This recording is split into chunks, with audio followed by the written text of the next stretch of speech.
संभल से समाजवादी पार्टी के एक नेता है शफीकुर रहमान, उनका बयान आया है कि अगर बच्चे पैदा ही नहीं होंगे तो फौज में कौन जाएगा। इस बयान पे आपकी क्या राय है? देखिए, सबसे पहले तो शफीकुर रहमान जी से मैं ये पूछना चाहूँगा कि जिनके बच्चे कश्मीर में पत्थरबाजी करते हों, उत्तर प्रदेश से लेकर जो है कर्नाटका के अंदर दंगे फैलाते हों, देश की राजधानी में शाहीन बाग से लेकर जाफराबाद में लोगों के घरों में आग लगाते हों, डीटीसी की बसों में आग लगाते हों, दिलबर नेगी जैसे भाइयों को पकड़ के मार देते हों, जिन्हों के पार्षद जो जनप्रतिनिधि हैं वो घर की छतों में से बम फेंकते हों, आप ऐसे समाज के लोगों से क्या उम्मीद करते हैं कि वो देश निर्माण में या जो है देश की सेना में उनकी कोई भागीदारी है? हाँ, होगी।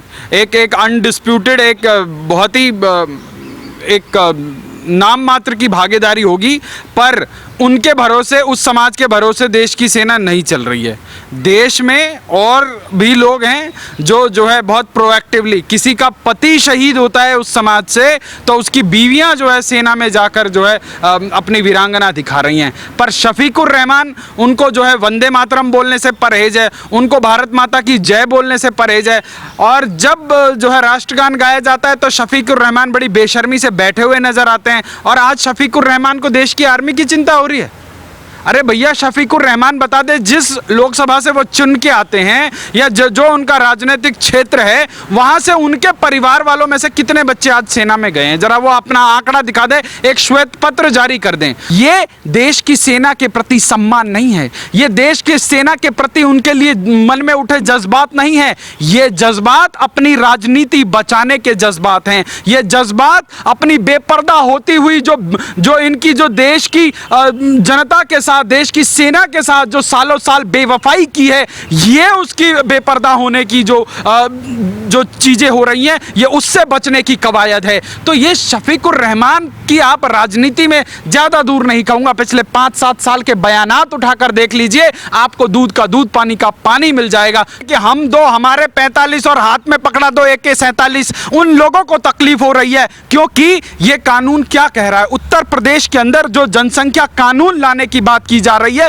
उसमें यह बोला जा रहा है कि जिसके 2 से अधिक बच्चे होंगे उन्हें सरकारी नौकरियों में लाभ नहीं मिलेगा। जिनको 2 से अधिक बच्चे होंगे उनको जो है सरकारी योजनाओं का लाभ नहीं मिलेगा। पंचायत स्तर के चुनाव लड़ने नहीं दिए जाएंगे। मैं तो इस पर एक कदम और आगे बढ़ने के लिए बोलता हूं और देश की केंद्र सरकार से भी अनुरोध करता हूं कि ऐसा कानून लाया जाए कि जो 2 से अधिक बच्चे पैदा करें उनको जो है वोटिंग के राइट समाप्त कर दिए जाएं, उनको लोकतंत्र के अंदर किसी भी प्रकार का उनका हस्तक्षेप ना हो। क्योंकि आज देश में क्या हो रहा है, कांग्रेस की पूर्ववर्ती सरकारों ने कश्मीर के अंदर जो है 10,000 रोहिंग्याओं को जो है ले जाकर स्थापित किया और आज वो लाख की संख्या में हो गए हैं। आप सोचिए 10 साल के अंदर वो कहां 10,000 से लाखों की संख्या में पहुंच रहे हैं। और आज जो कांग्रेस की पूर्ववर्ती सरकारें हम दो हमारे दो की योजना लाई थी, वो सिर्फ और सिर्फ इस देश के जो है सहिष्णु हिंदू समाज के ऊपर ही लागू होता था। सवाल ये है कि अगर वो देश का कानून है तो मुसलमानों के ऊपर क्यों नहीं लागू होता वो कानून? मुसलमानों को क्यों उससे जो है एक तरह से एक सेफ पैसेज दिया गया? अगर वो हम दो हमारे दो का जनसंख्या नियंत्रण का कानून था तो उसकी जद में सारे लोग क्यों नहीं आए? क्यों एक जमात जो है 10% से बढ़कर जो है 20-25% हो जाती है और दूसरी तरफ जो है बहुसंख्यक समाज जो है घटता हुआ नजर आता है? तो ये कहीं ना कहीं ये तुष्टीकरण की राजनीति का एक बहुत महत्वपूर्ण एंगल था। एक तरफ जो है एक संप्रदाय विशेष के लोगों को इस प्रकार से उस कानून की जद से बाहर रखना और दूसरा बांग्लादेश से करोड़ों करोड़ घुसपैठियों को जो है देश के अंदर लाकर आज की डेट में कम से कम 5 से 6 करोड़ जो है घुसपैठी देश के विभिन्न राज्यों में बसा दिए गए हैं और वो एक मुश्त रूप से जो है वोट बैंक का काम करते हैं और आज वो एक निर्णायक भूमिका अदा कर रहे हैं। तो आज अगर यूनियन सिविल कोड नहीं लाया गया, अगर जनसंख्या नियंत्रण कानून नहीं लाया गया, तो मैं आपको बता रहा हूं कि देश के अंदर जनसंख्या की डेमोग्राफी अगले 10 से 15 साल के अंदर जो बदल जाएगी और देश का ये जो तथा कथित बहुसंख्यक समाज है वो ऑलरेडी 9 राज्यों के अंदर अल्पसंख्यक हो चुका है और उसको इस देश की सरकारें, वो तमाम राज्य सरकारें अल्पसंख्यकों का दर्जा नहीं देती। जब इस देश के दूसरे बहुसंख्यक समाज को अल्पसंख्यक का दर्जा दे दिया जाता है जिसका कानून में कोई जिक्र नहीं, उसके बावजूद उनको तमाम वो सुविधाएं दी जा रही हैं तुष्टीकरण की आड़ में, पर देश के तथा कथित बहुसंख्यक समाज जो 9 राज्यों में अल्पसंख्यक हो चुका है उसको वहां अल्पसंख्यक का दर्जा नहीं मिलता। ये मेरे देश के लोकतंत्र का जो बुरा हाल है, इसके ऊपर चर्चा होनी आवश्यक है। देश के अंदर यूनिफॉर्म सिविल कोड लाने की आवश्यकता है। आज जनसंख्या नियंत्रण की आवश्यकता है, नहीं तो आपको यहां पर ये पंचर वालों की जनसंख्या इतनी मिलेगी कि कल ये अपने तादाद के दम पर देश के लोकतंत्र का भविष्य तय किया करेंगे, आपके हमारे बच्चों का भविष्य तय किया करेंगे, और जो बहुत खतरनाक नजर आता है। अच्छा, क्या लगता है जो लोग टैक्स देते हैं अब उनको कहीं ना कहीं फायदा होगा इस कानून से?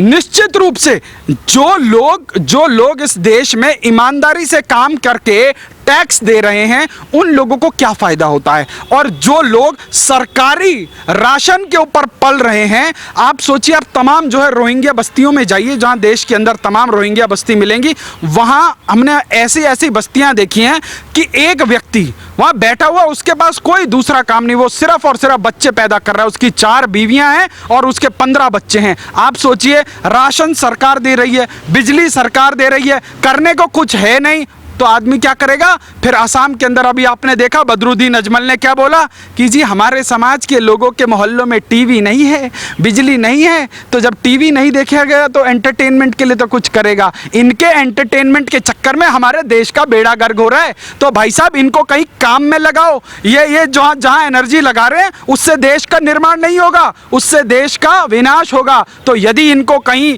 जो है मनरेगा में मजदूरी का काम लगा दिया जाए, या इनको कहीं पे एंगेज कर दिया जाए, तो शायद देश का भला हो जाए। पर ये लोग आज किस प्रकार से तुष्टीकरण की आग लगाई जा रही है, आप देखिए। अभी उत्तर प्रदेश के अंदर एक संप्रदाय विशेष से आने वाले आतंकवादियों को पकड़ा गया है, और तुष्टीकरण की जो है चकाचौंध में अंधा हुआ टीपू भैया का बयान सुना होगा आपने। शायद आज देश की जनता शर्मसार होती होगी कि इस देश के अंदर समाजवादी पार्टी का नाम लिए एक आतंकवाद की जो है कहीं ना कहीं आतंकवादियों को समर्थन करने वाला आदमी, जिस उत्तर प्रदेश पुलिस की सुरक्षा के बगैर टीपू भैया जो है 500 मीटर नहीं निकल सकते, इतनी बेशर्मी से वो कहते हैं कि मुझे उत्तर प्रदेश की पुलिस के ऊपर भरोसा नहीं है, और कहते हैं कि मुझे भाजपा की सरकार के ऊपर भरोसा नहीं है। शर्म आनी चाहिए। लानत है ऐसे लोगों पर जो इस देश के अंदर जनप्रतिनिधि बने घूम रहे हैं और आतंकवादियों के हिमायती बने घूम रहे हैं। आपको याद होगा, आपके ही नजदीकी मुजफ्फरनगर में जब दंगा हुआ इन सपाइयों के राज में, तब बताया गया देश में कि आजम खान जो स्पेशली बांग्लादेश से ट्रेंड लोग लेके आया था जो है मुजफ्फरनगर के अंदर आग लगवाने के लिए।